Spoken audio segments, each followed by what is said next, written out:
of Hocus Pocus known as Fool Us. Let's meet our next magician.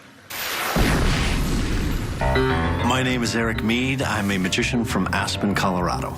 Magician is professionally what I call myself, but my real job is family man. When you have a child, seeing through their eyes makes everything fresh and great again. There are many ways to try to fool Penn and Teller. I'm going to perform what's considered to be a classic piece of magic, but the interpretation of it and this particular version of it is very different. And I know for a fact that Penn and Teller will understand the main principle of the trick. But along the way, there's at least one and maybe three moments that will fool them. I've written my script in a way that if they're even fooled a little bit, they're gonna have to give it to me.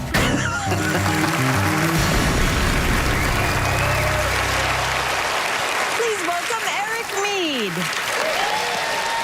Thank you very much. Thank you. Thank you. It's probably just a coincidence that the man who first told me the 90-10 rule of magic works behind the scenes on this very program.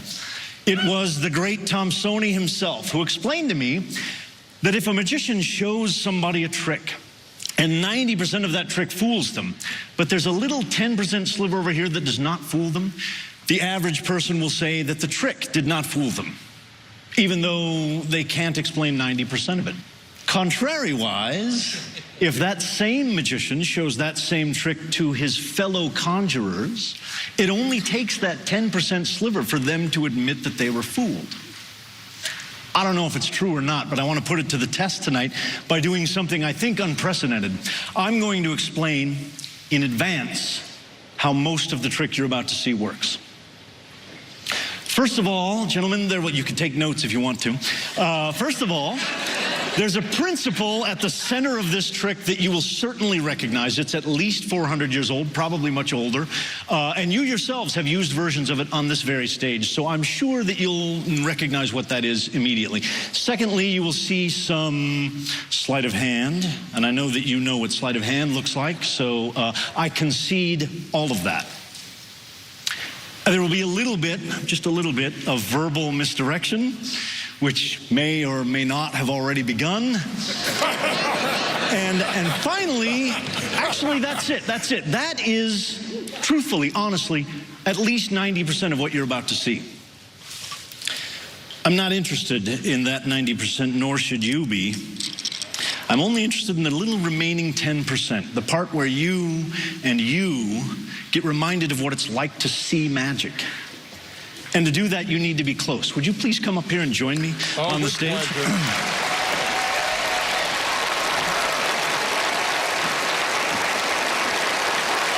Welcome. Oh, man. Good to see you.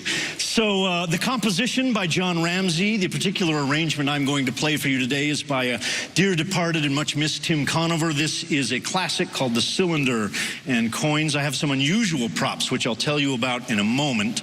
But for you, the important props are these 4 silver dollars. This is a drink coaster. Tonight it's going to act as a little stage, like a little raised platform. This is where all of the important action will take place. And the little piece of cork sits out there on the stage.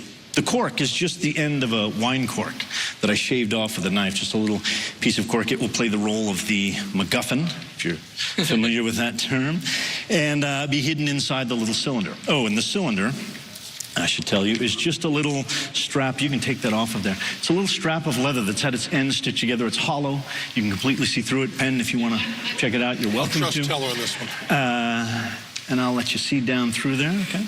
So the important thing about the cylinder is that there's no top or bottom, so anything dropped inside will pass right through. And as I said, the cork goes inside the cylinder, and we're ready to begin. This would be the time if you want to pay really close attention. 1, 2, 3, 4 coins. The idea, very simply, one by one, I'm going to take these coins and I'm going to make them disappear, each in a different way. The first one, the wand passes through my hand like this, and that coin sort of melts from my hand and appears down inside the cylinder, even though you're staring at the cylinder and it's right out in the open. 3 coins left behind. 1, 2, 3. Nothing else in my hands. That's number 1, that's number 2, and that third one Wait, there it goes. That third one, just a little like that. It disappears completely. Now, you're very polite. A lot of times when I do this for non-magicians, they'll grab hold of my wrist at this point and start looking at my skin to see if there's a slit or a pocket or something. There's not, but I can make it look like I have, like if I make a little fake incision right here in the back and I push down, that coin goes right through to the inside.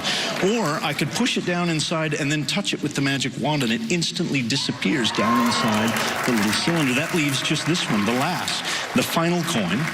And we'll do it like this, from my left hand over, actually since the last one, let's do it right-handed, long distance. From the tip of the wand, it goes like this across the table, and it disappears down inside the little cylinder. And just so you have something interesting to talk about when you go back over there, I could not have dropped them in because they are resting underneath that little piece of cork. Thank you very much. I feel like I'm running out of time here. Thank you very much. So I want to do this last part very quickly. We'll do the whole thing in reverse. The little piece of cork goes in my hand, the coins inside the cylinder. Did I say coins? The coins, I'll leave them sticking out there, right? The little piece of cork is in my hand, the coins, to the last second you see them inside the cylinder, and then we travel back in time to where one of those coins was right here at my fingertips. That's coin number 1. A second coin out there in the air, that's number 2. Don't blink, that's number 3. 3 coins from nowhere. Of course, we didn't start with 3, we started with 4. That's that 4th coin. The little piece of cork instantly disappears, and don't even try to pretend that didn't fool you. And right over here, inside, the little piece of cork that has no bottom, no top. And that is what magic should look like. Thank you very much. Thank you very much.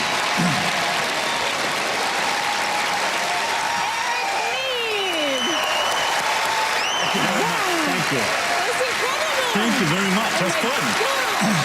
Okay, yeah, my mind is blown, clearly. Good. And do that. They are now working very hard on talking about what happened there. You just have big cojones to do it that close in front of those guys. How kind of you to notice, I guess.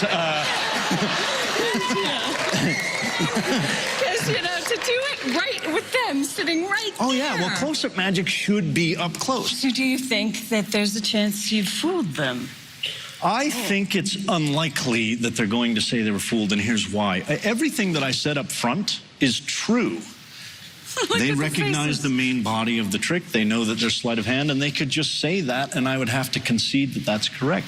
So the question is, would they...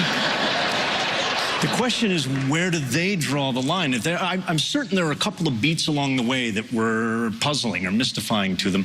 Is that enough to say that they were fooled? I don't know. I doubt it. But we're about to find out, I think. I don't know. I like just watching them squirm. Eric, you chose to do something really, really difficult, which is coin magic in front of us. There are certain principles in coin magic we just know. And there's certain things that we did say. Probably the most brilliant thing you did was to do an introduction where you changed the rules of the game on us. You changed it from having a pretty good idea how it was done overall to this 10% thing, which has nothing to do with Fool Us. It's totally what you pushed on us. But part of the magic thing is game theory. And you played the game theory perfectly. And then you threw it in our laps and said, you decide whether I fooled you or not. So yeah, we know coin magic. Yeah, we know you, Eric, but it is in our laps, and...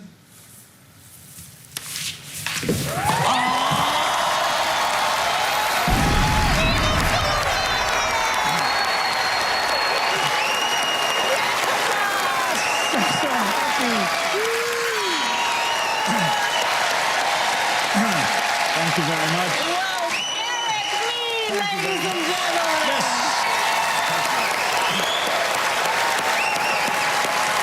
OMG, P&T just got